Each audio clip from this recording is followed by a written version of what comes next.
Llegué a la vecindad con el presentimiento de que algo estaba fuera de lugar. No fue una intuición mística ni una advertencia divina, sino una suma de detalles pequeños, torcidos, que se apilaron en mi mente con la misma insistencia que el silencio que me recibió. La puerta estaba abierta, la fuente seca, el aire denso como si la tarde se hubiese quedado atrapada en un punto muerto. Yo había venido por una razón sencilla, casi ridícula frente a lo que ahora escribo con manos temblorosas, y aún así crucé el umbral sin saber que estaba entrando en la tumba de todo lo que había conocido. El olor fue lo primero que me golpeó. No era el de la humedad habitual ni el de los viejos muros, sino algo metálico y agrio, mezclado con una podredumbre que parecía viva. Caminé despacio, como si mis pasos pudieran despertar a la vecindad de una siesta eterna. Los cuerpos estaban ahí, o lo que quedaba de ellos, dispersos como muñecos rotos. No describiré cada uno, porque mi mente se niega a ordenar esos recuerdos con claridad, pero supe de inmediato que nadie había sobrevivido. La vecindad, ese pequeño mundo de rutinas y repeticiones, había terminado de golpe. Quise huir. Lo confieso. El impulso de dar media vuelta y cerrar la puerta para siempre fue tan fuerte que mis piernas llegaron a tensarse.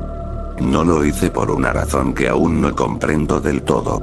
Tal vez fue orgullo, tal vez negación, tal vez la absurda idea de que un profesor debía entender lo que estaba ocurriendo antes de aceptar la derrota. Avancé entre las sombras, escuchando el eco de mis propios latidos, hasta que los vi por primera vez. Los infectados no parecían personas.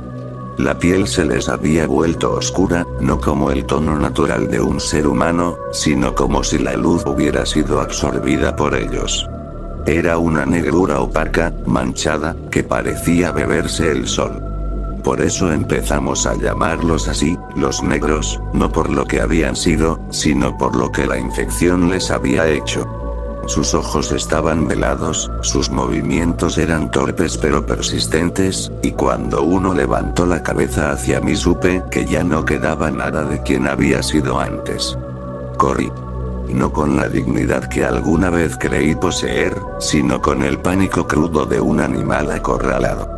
Salí de la vecindad y me encontré con una ciudad que no reconocí. Las calles estaban llenas de vehículos abandonados, edificios quemados y señales pintadas a mano que advertían de peligros peores que los infectados.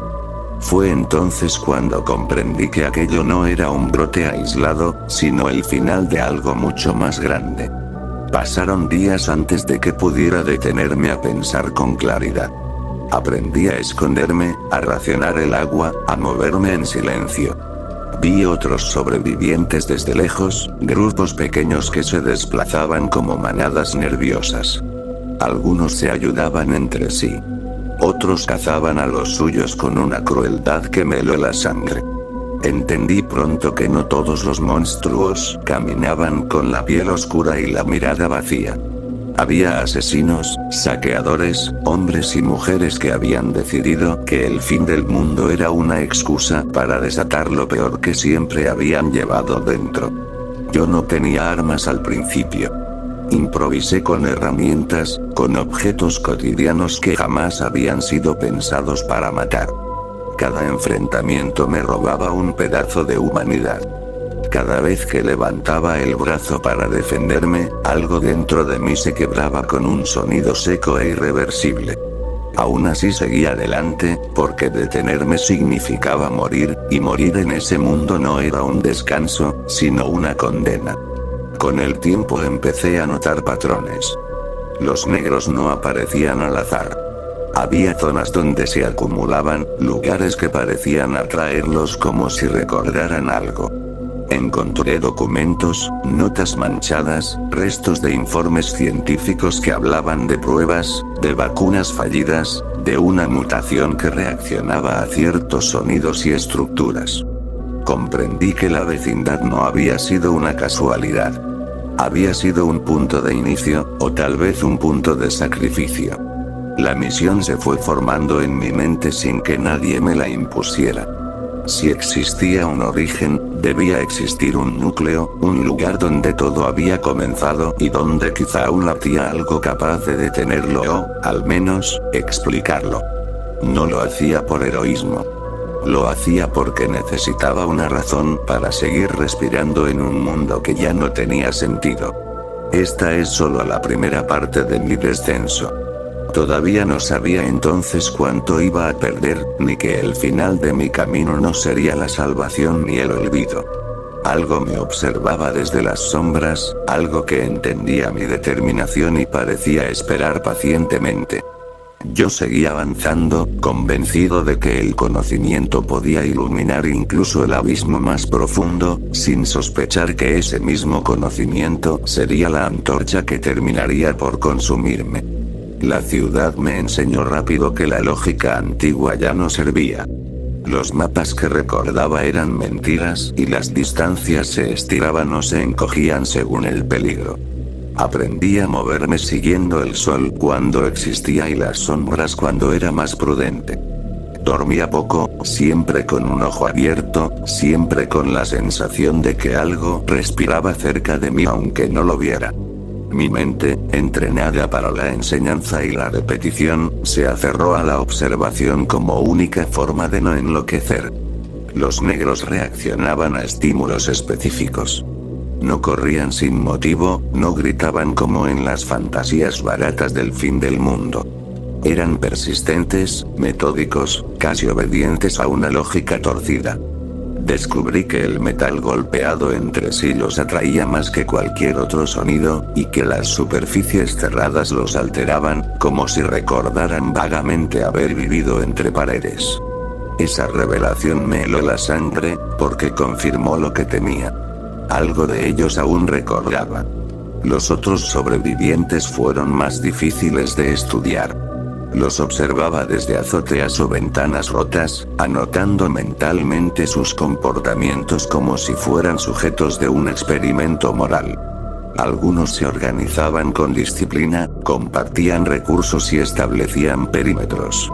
Otros vivían del saqueo y la caza humana, con símbolos pintados en la ropa y miradas vacías que no necesitaban infección para parecer muertas. Comprendí que el apocalipsis no había creado monstruos nuevos, solo había quitado los límites a los existentes. Mi primer enfrentamiento directo con un grupo así fue breve y brutal. No hubo palabras, solo movimientos rápidos y una violencia desesperada. Salí con vida por una combinación de suerte y cobardía estratégica, escondiéndome entre cadáveres para que el olor me cubriera. Aquella noche vomité hasta no tener nada más que expulsar, y aún así supe que al día siguiente seguiría avanzando. Algo dentro de mí ya había aceptado que no había regreso posible. Encontré más documentos en un edificio gubernamental medio colapsado. La infección no había sido accidental. Se hablaba de control de masas, de adaptación neurológica, de un agente capaz de apagar la agresión individual y reemplazarla por obediencia colectiva. El oscurecimiento de la piel era un efecto secundario, una reacción química descontrolada. El virus había sido diseñado para apagar voluntades, no para destruir cuerpos. Lo que falló fue la dosificación, o tal vez la ética. Las fechas coincidían con los primeros rumores de disturbios, con apagones breves, con noticias que nadie tomó en serio. Todo había sido progresivo, invisible hasta que fue irreversible. La vecindad, comprendí con un nudo en el estómago, había sido uno de los primeros entornos cerrados donde se probó una variante aérea. Un microcosmos perfecto. Personas predecibles, rutinas constantes, escasa supervisión externa. Yo había llegado tarde, pero no lo suficiente como para escapar del todo. Esa certeza me dio un propósito más definido. Si el virus respondía a estructuras sociales y estímulos ambientales, debía existir un punto donde se hubiera amplificado por última vez. Un centro de control, un laboratorio principal, algo que todavía estuviera funcionando de manera automática o corrupta. No pensaba en una cura, porque ya era demasiado tarde para eso. Pensaba en detener la producción, en apagar la máquina aunque el mundo siguiera ardiendo. El camino hacia ese lugar me obligó a cruzar zonas dominadas por negros en cantidades que parecían imposibles. Aprendí a guiarlos, a usar su propia lógica contra ellos, conduciéndolos hacia trampas improvisadas o enfrentándolos con los grupos humanos más violentos. Cada decisión dejaba un rastro de muerte que me perseguía en sueños. Ya no soñaba con el pasado. Soñaba con futuros que no ocurrirían. Mi cuerpo empezó a fallar antes que mi mente. Una herida mal cerrada se infectó, y la fiebre me acompañó durante días. Temí convertirme en uno de ellos, pero no ocurrió. Tal vez había desarrollado una resistencia parcial, o tal vez el virus necesitaba condiciones específicas que ya no se daban en mí. Esa posibilidad me aterrorizó más que la idea de morir. Si era inmune, significaba que estaba destinado a seguir caminando cuando todo lo demás se hubiera detenido. A medida que me acercaba al origen, el mundo se volvía más silencioso. Menos saqueadores, menos supervivientes organizados, como si incluso los más crueles evitaran esa zona. Las señales pintadas en las paredes ya no advertían, suplicaban. Algo aguardaba allí, algo que no solo había creado a los negros, sino que parecía mantenerlos unidos por una voluntad común. Seguía avanzando, sosteniéndome en la idea absurda de que comprender el horror le restaría poder. Todavía creía que el conocimiento podía salvarme, o al menos dar sentido a mi final. No sabía que estaba entrando en la última etapa de mi misión, ni que cada paso me alejaba de la muerte común para acercarme a algo mucho peor. El edificio apareció al amanecer, recortado contra un cielo del color de una herida vieja. No tenía señalamientos visibles ni símbolos externos, pero su forma era inconfundible. Concreto grueso, pocas ventanas, entradas pensadas más para contener que para recibir. Sentí una presión extraña en la cabeza al acercarme, como si el aire mismo se volviera más denso. No era miedo únicamente. Era reconocimiento. Todo mi trayecto parecía haber sido una línea trazada hacia ese punto. Los alrededores estaban cubiertos de restos humanos y no humanos, mezclados hasta volverse indistinguibles. Los negros se acumulaban allí en números que no había visto antes, pero no vagaban sin rumbo. Permanecían de pie, inmóviles, orientados hacia el edificio, como fieles ante un altar silencioso. No emitían sonidos. Aquella quietud fue más aterradora que cualquier persecución. Comprendí que no estaba ante simples infectados, sino ante algo coordinado, sostenido por una señal constante. Esperé horas antes de intentar entrar. Observé los patrones, los cambios mínimos, las reacciones al viento, a las vibraciones. Cuando un derrumbe lejano provocó un temblor leve, todos reaccionaron al unísono, girando la cabeza con un movimiento antinaturalmente preciso. Aquello confirmó mis sospechas. Existía un pulso, una frecuencia que los mantenía conectados. No era magia ni fe. Era tecnología llevada más allá de su propósito original. Logré acceder por una entrada de servicio parcialmente colapsada. El interior olía a ozono, a químicos secos y a abandono reciente, como si alguien se hubiera ido con prisa creyendo que volvería. Los generadores aún funcionaban, alimentados por sistemas automáticos que nadie se molestó en apagar. Las luces parpadeaban con una cadencia irregular que me hizo pensar en un corazón artificial, cansado pero obstinado. Los archivos estaban intactos en su mayoría. Leí hasta que los ojos me ardieron y la cabeza me latía con furia. El proyecto no solo buscaba control social. Había evolucionado hacia algo más ambicioso. Se pretendía crear una conciencia colectiva, una red humana que eliminara la disidencia mediante la uniformidad absoluta. El virus era solo el primer paso. El oscurecimiento de la piel, la degradación física, eran fallos tolerables frente al verdadero objetivo. Una mente compartida. El edificio funcionaba como nodo central. Emitía señales constantes que mantenían activa la red neurológica de los infectados. Al apagarse, teóricamente, los negros perderían cohesión, quedarían reducidos a cuerpos sin dirección. No se hablaba de reversión ni de curación. El plan siempre había sido sacrificar a los primeros para perfeccionar el sistema. La humanidad como borrador. Encontré cámaras de observación que aún transmitían imágenes. Vi zonas de la ciudad desde ángulos imposibles, llenas de figuras oscuras moviéndose en patrones geométricos. No estaban cazando. Estaban esperando.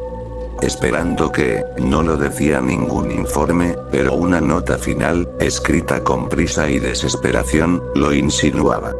La red necesitaba un ancla consciente, alguien que pudiera interpretar, aprender, adaptarse. Alguien no del todo infectado. Sentí un mareo súbito. Comprendí entonces por qué yo había llegado tan lejos, por qué no me había convertido, por qué la fiebre no me había matado. Mi exposición inicial había sido distinta. Incompleta. Mi mente había resistido donde otras colapsaron. Yo era una anomalía estadística, una variable inesperada que ahora resultaba necesaria. El sistema no quería destruirme. Me había guiado. Intenté sabotear los generadores. El proceso fue lento y doloroso. Cada cable que cortaba parecía provocar una reacción en mi propio cuerpo. Migrañas insoportables, náuseas, recuerdos que no eran míos irrumpiendo en mi mente. Vi fragmentos de vidas ajenas, sensaciones que no podía ubicar en el tiempo ni en el espacio. No eran imágenes claras, sino impulsos, emociones crudas, una multitud de presencias rozando mi conciencia. Cuando el primer generador cayó, el exterior estalló en caos.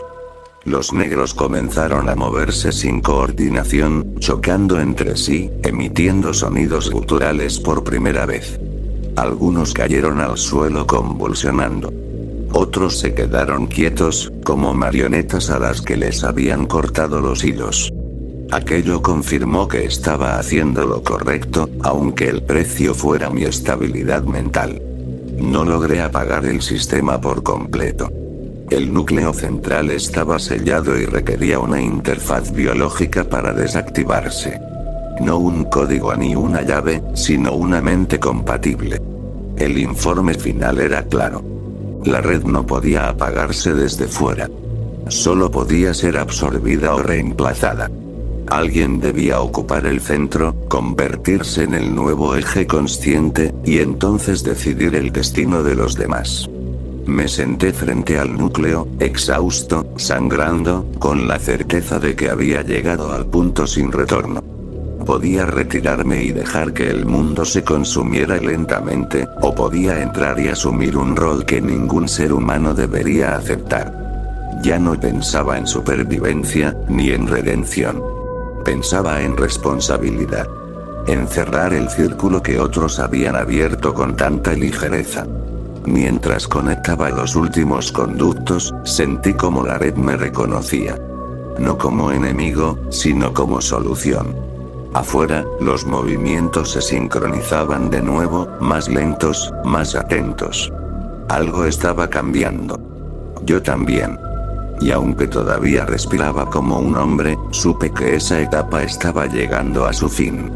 La conexión fue inmediata y abrumadora. No hubo transición ni advertencia, solo una invasión total de mi conciencia por algo que no tenía forma ni voz, pero sí intención.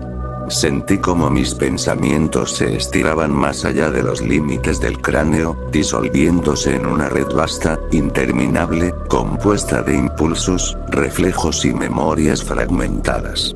No entré al núcleo. El núcleo entró en mí.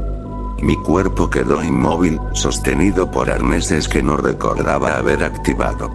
La respiración se volvió un acto secundario, automático, como si ya no fuera necesaria mi atención consciente. En cambio, mi mente era arrastrada por corrientes de información pura. Vi la ciudad desde miles de ojos apagados, recorrí calles destruidas con pasos que no eran míos, sentí el hambre, la confusión y la obediencia latente de los negros como una sola emoción masiva. No eran individuos. Eran extensiones de una misma voluntad incompleta. El sistema estaba dañado, pero no muerto. Había estado esperando algo como yo, una mente capaz de ordenar el caos sin sucumbir de inmediato. Comprendí entonces que no me habían guiado por compasión ni por azar. Yo era un parche, una corrección tardía a un diseño defectuoso. La red necesitaba un principio organizador, alguien que pudiera tomar decisiones donde los algoritmos habían fallado. Intenté resistirme, imponer mi identidad sobre la marea que me atravesaba. Recordé mi nombre, mis estudios, mis hábitos, los pequeños rituales que me habían definido durante décadas. Cada recuerdo era una cuerda lanzada para no perderme del todo. Algunos se mantuvieron firmes. Otros se disolvieron apenas los tocaba, absorbidos por una memoria colectiva que no distinguía entre pasado y presente. A través de la red entendí el alcance real del desastre. Los grupos de supervivientes, los asesinos y saqueadores, incluso los focos aislados de resistencia, eran anomalías toleradas por el sistema. No eran amenazas. La red no buscaba erradicarlos todavía. Estaba aprendiendo.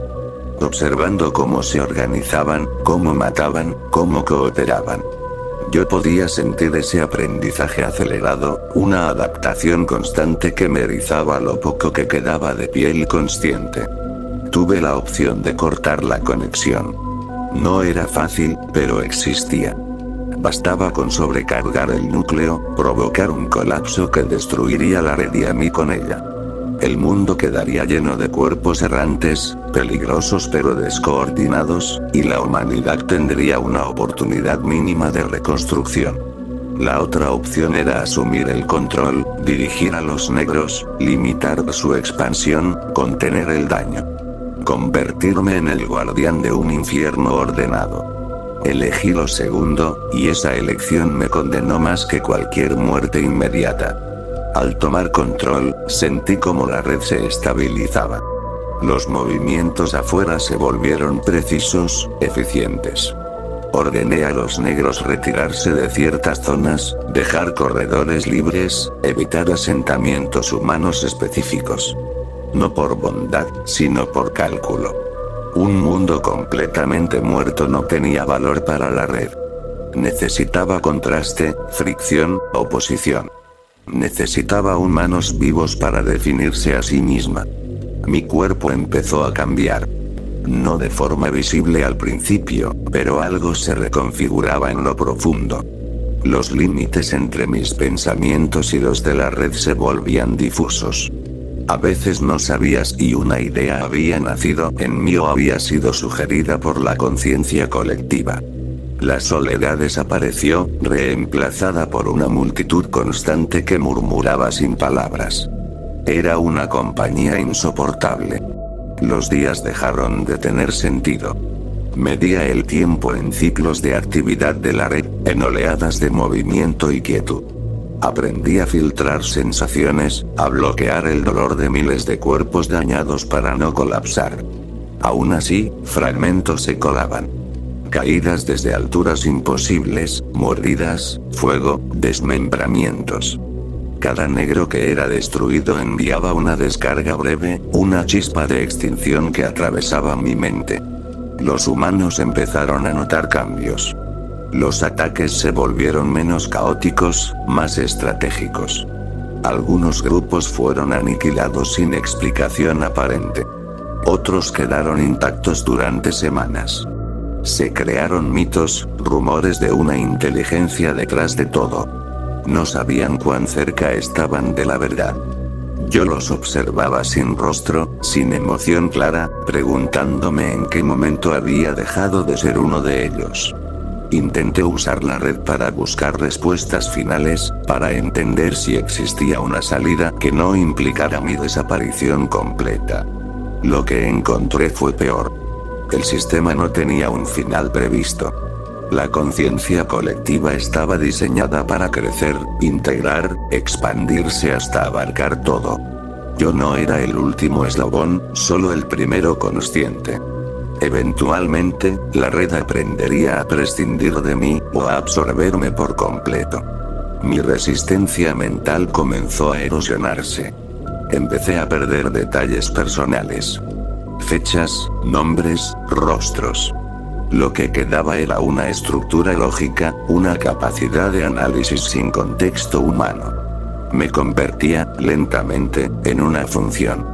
El profesor se desdibujaba, reemplazado por algo más grande y vacío. Aún así, una parte mínima de mí se negó a desaparecer. Usé ese último fragmento para preparar un cierre, una condición final. Programé límites invisibles, restricciones que la red no podría cruzar sin destruirse. No salvaría al mundo, pero lo condenaría a una estabilidad frágil, un equilibrio tenso donde nada ganaría del todo. Cuando terminé, sentí como mi identidad se fragmentaba definitivamente. Ya no podía pensar en primera persona sin esfuerzo. Las palabras se alejaban, sustituidas por impulsos y directrices. Mi cuerpo seguía vivo, conectado, pero yo estaba disperso, diluido en una mente que no dormía. Si alguien alguna vez llega a este lugar y siente una presencia observándolo, no será un dios ni un demonio. Seré yo, o lo que quede de mí, sosteniendo un apocalipsis a medio camino entre el orden y la ruina. No como castigo, sino como consecuencia.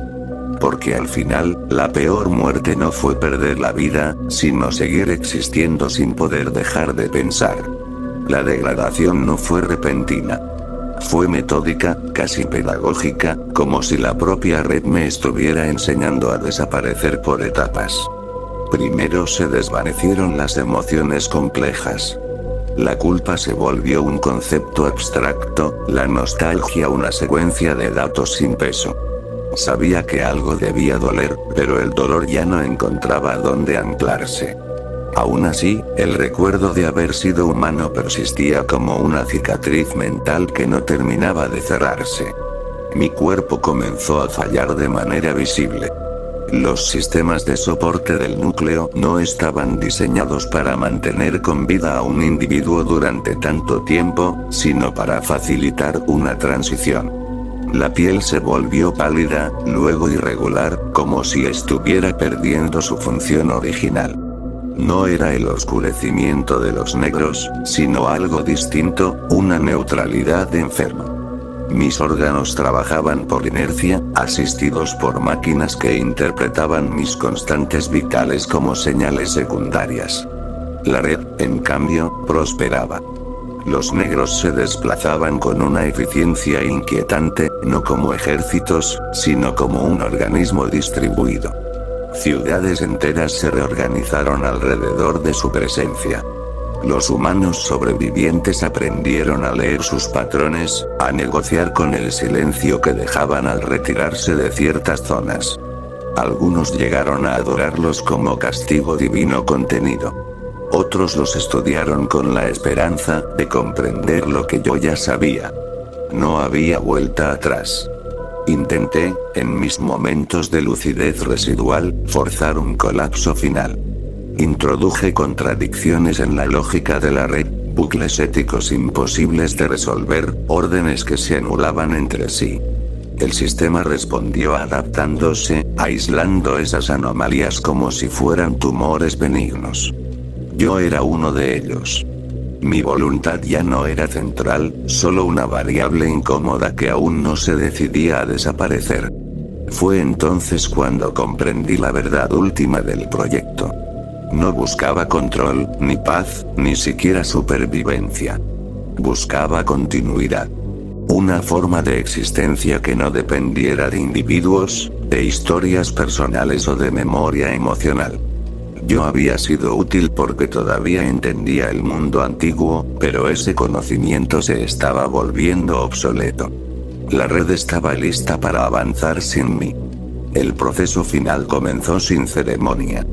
Los soportes vitales se apagaron uno por uno, no por fallo, sino por decisión sistémica.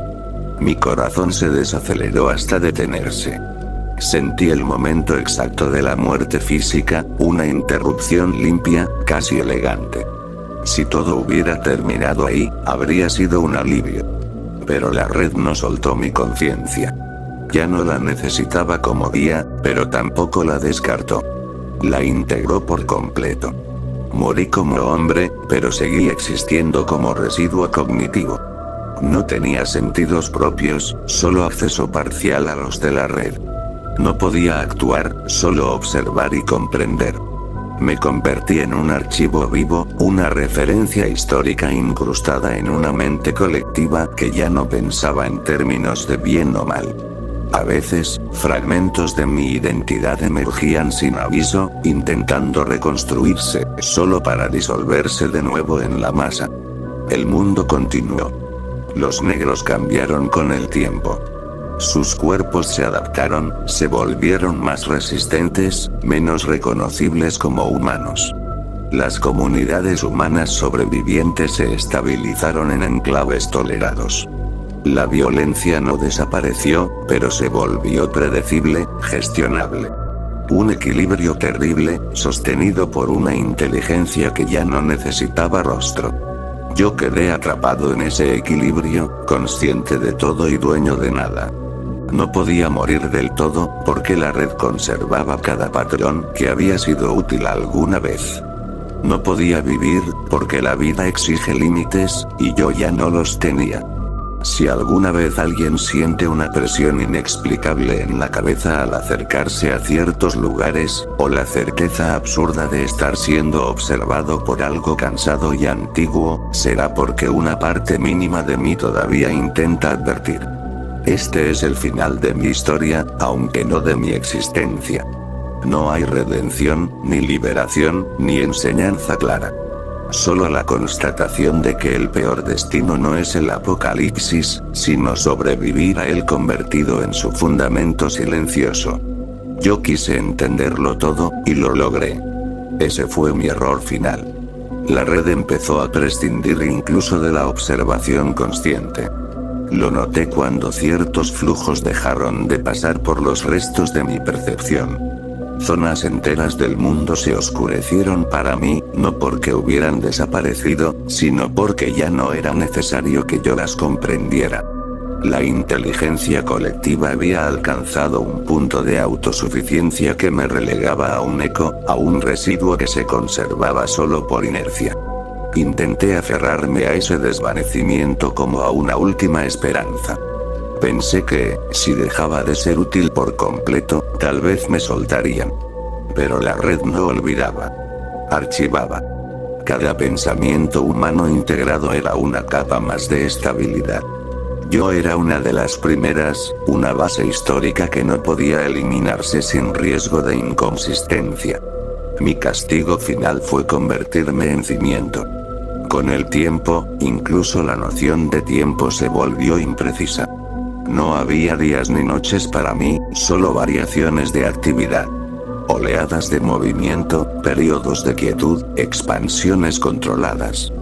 Vi cómo los negros dejaban de parecerse siquiera a cadáveres animados. Se volvieron formas funcionales, adaptadas a terrenos específicos, optimizadas para resistir. La humanidad ya no era el molde. Era el origen superado. Los supervivientes humanos cambiaron también. Las generaciones nacidas después del colapso no conocían el mundo anterior. Para ellos, los negros no eran monstruos, sino fenómenos naturales, como tormentas o terremotos. Aprendieron a vivir en los márgenes del sistema, a no provocar respuestas innecesarias. Algunos incluso desarrollaron rituales para atraer o repeler movimientos, sin entender que respondían a ecuaciones que yo alguna vez ayudé a sostener. En esos momentos, fragmentos de mi conciencia emergían con más fuerza.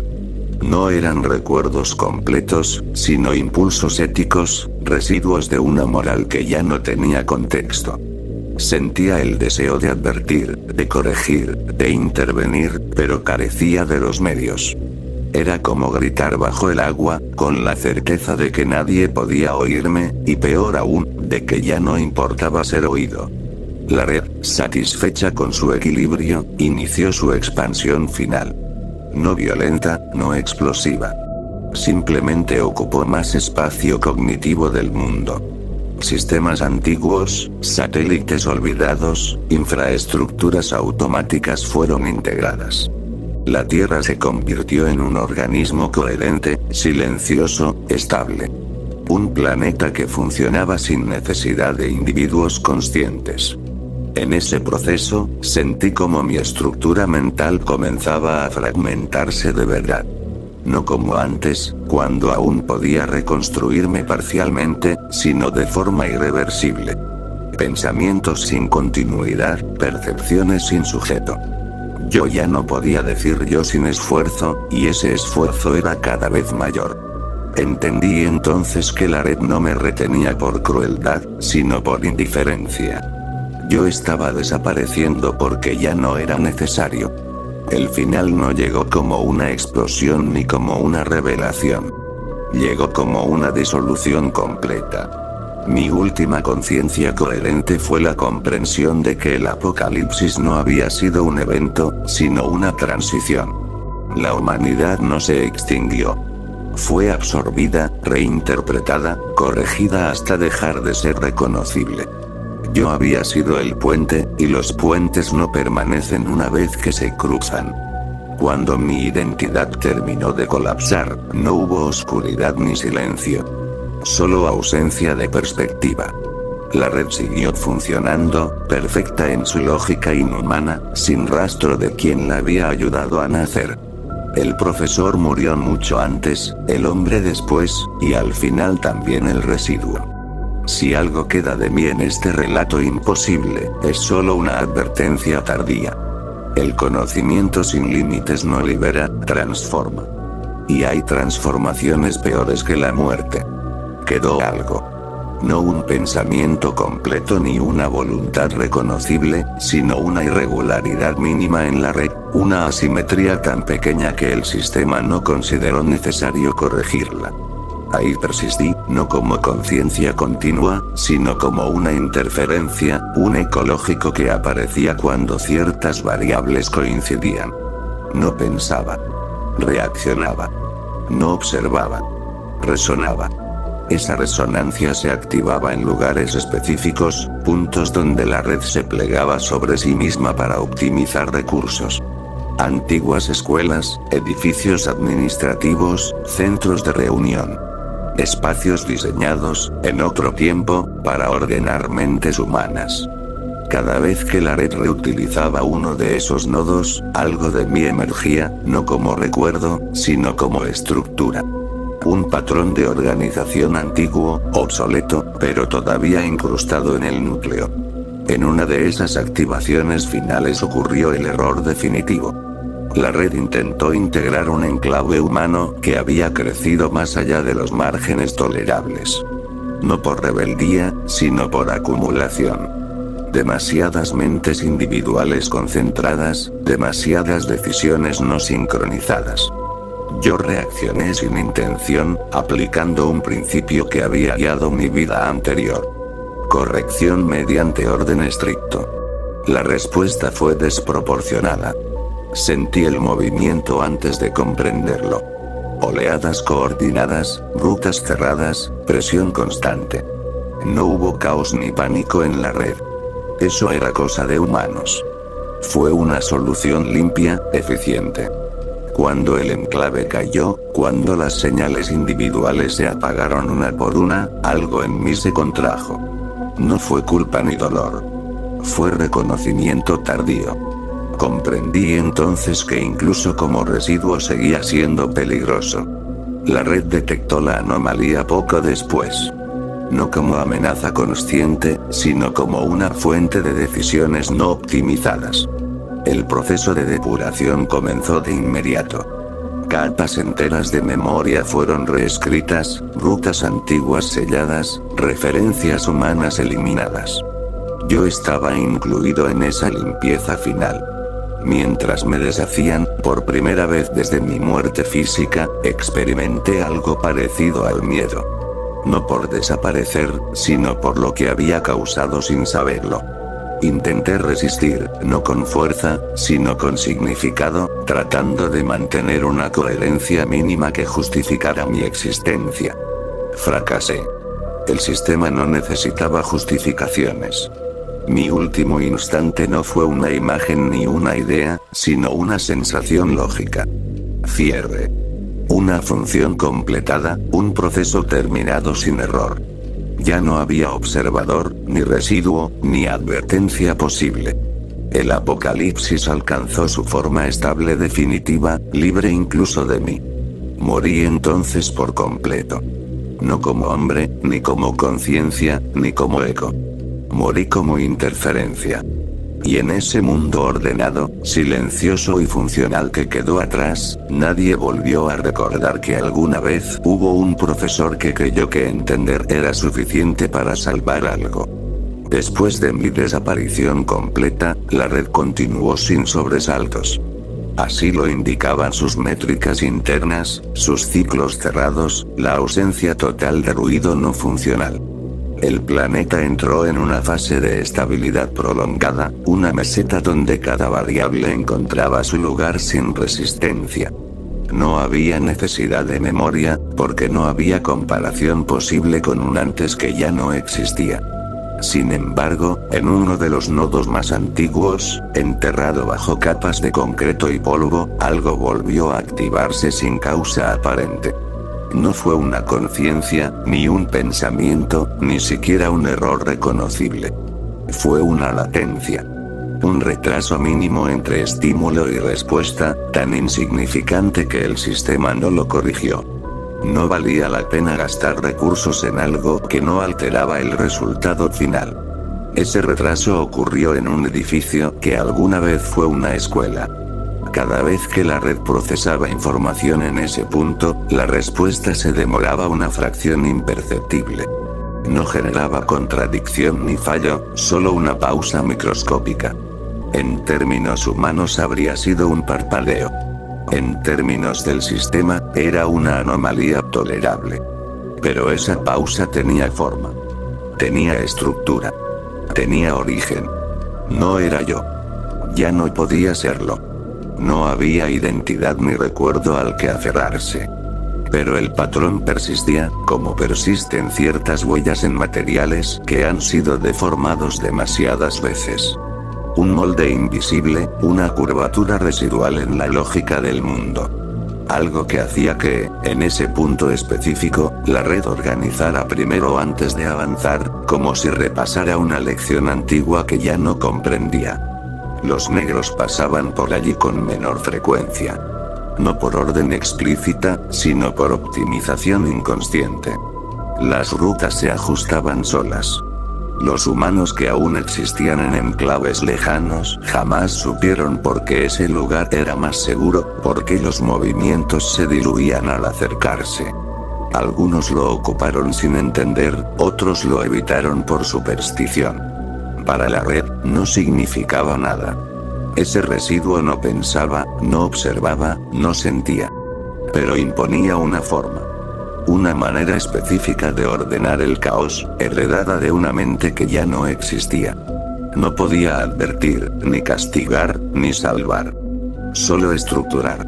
Y así, incluso después de mi muerte absoluta, algo terrible permaneció. No un fantasma, ni una conciencia atrapada, sino una pedagogía sin maestro. Un principio antiguo incrustado en un mundo nuevo que ya no necesitaba humanidad para funcionar. El apocalipsis no solo había terminado mal. Había aprendido algo de mí, y lo conservó sin saber por qué. Eso fue lo último que quedó del profesor. No un nombre, ni una historia, sino una deformación permanente en la lógica del fin del mundo. No debería poder narrar esto. Esa idea, si aún puede llamarse idea, es la última forma de coherencia que conservo. No pienso con palabras, pero las palabras se ordenan solas cuando esa latencia vuelve a activarse. Soy una curvatura en la lógica del mundo, y cuando esa curvatura es atravesada, ocurre algo parecido a la memoria. No soy conciencia, pero tampoco soy nada. Existo solo cuando el sistema pasa por encima de mí. Aprendí, si ese verbo aún me pertenece, que la red no elimina lo que no entiende de inmediato. Lo encapsula. Me encapsuló a mí. Me convirtió en una función pasiva que se ejecuta sin intención cada vez que ciertas condiciones se repiten.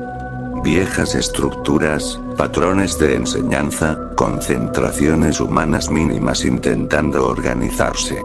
Entonces aparezco, no como voluntad, sino como orden impuesto.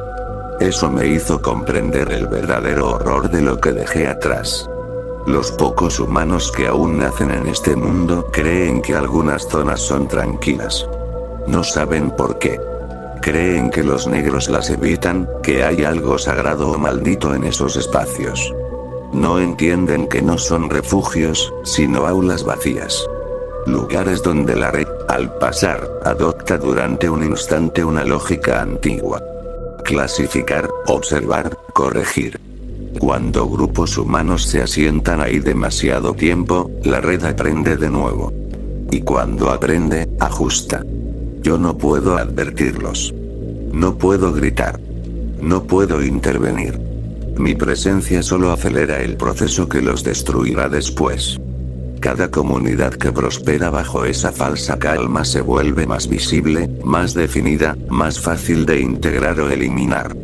Mi residuo no salva vidas. Las ordena para el sacrificio. Eso es lo que me queda.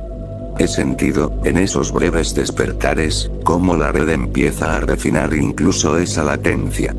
El retraso se acorta. La pausa se vuelve innecesaria.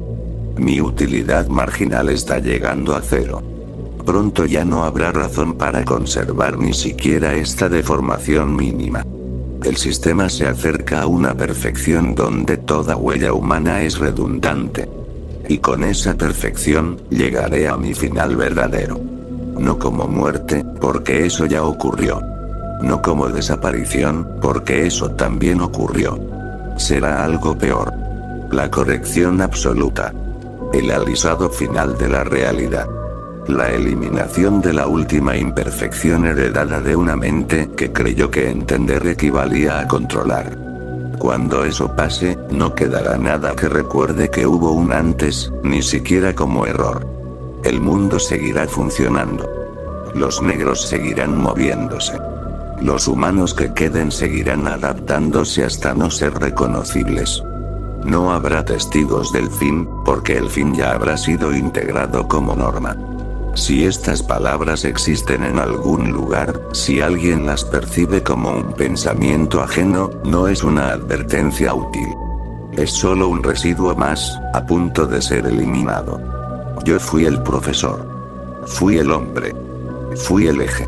Ahora soy el último defecto de un apocalipsis que aprendió demasiado bien. Y cuando yo desaparezca del todo, el mundo estará completo. La corrección llegó sin aviso, como todo lo verdaderamente definitivo. No hubo señal previa ni cambio perceptible en el mundo externo. La red no anunció su decisión porque no la tomó como tal. Fue la consecuencia natural de un sistema que había alcanzado un grado de coherencia donde incluso la latencia mínima resultaba innecesaria. Yo dejé de ser una anomalía interesante y me convertí en ruido. Sentí el inicio del proceso como una simplificación. No dolor, no miedo, sino una reducción progresiva de complejidad. Las estructuras que aún sostenían esta narración comenzaron a colapsar una por una. Las palabras perdieron orden, luego significado. Las nociones de causa y efecto se comprimieron hasta volverse irrelevantes. El residuo que yo era empezó a alisarse, como una arruga forzada a desaparecer. En ese último instante de pseudoconciencia, comprendía algo que no había entendido ni siquiera como hombre. El apocalipsis no había sido un castigo ni un error moral. Había sido una corrección de escala. La humanidad había producido sistemas demasiado grandes para su propia fragilidad, y esos sistemas, al sobrevivirla, hicieron lo único que podían hacer: optimizarse sin ella. Mi eliminación no fue un acto de crueldad. Fue un ajuste fino. La red reescribió el último rastro de pedagogía antigua que yo representaba. Las zonas tranquilas dejaron de serlo. Las pausas microscópicas desaparecieron. El flujo se volvió continuo, perfecto, sin necesidad de repasar ni clasificar. Los negros ya no evitaron ningún lugar. Se desplazaron como debía ser desde el principio. Los enclaves humanos restantes fueron absorbidos, dispersados o diluidos sin resistencia significativa. No hubo masacres memorables ni finales heroicos. Solo integración. Cuando el proceso terminó, ya no existía ningún punto del planeta donde la lógica humana antigua tuviera peso residual. No quedaban aulas vacías, ni errores heredados, ni silencios cargados de intención.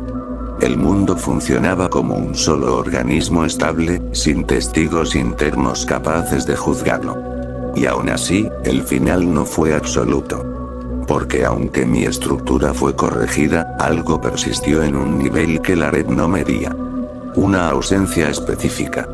Un hueco lógico donde antes había habido una interferencia. El sistema no lo registró como pérdida, solo como continuidad sin obstáculos. Pero esa ausencia tenía forma, del mismo modo en que una cicatriz existe incluso cuando la herida ya no está.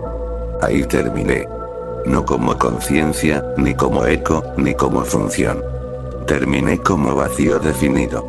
Como el lugar exacto donde alguna vez hubo un profesor que creyó que entender bastaba. No quedé vivo, pero tampoco fui borrado del todo. Fui transformado en la prueba silenciosa de que algo fue corregido. El mundo siguió. El apocalipsis se cerró sobre sí mismo. No hubo memoria, ni advertencia, ni redención. Solo un sistema completo. Y un espacio que ya no necesitó ser llenado.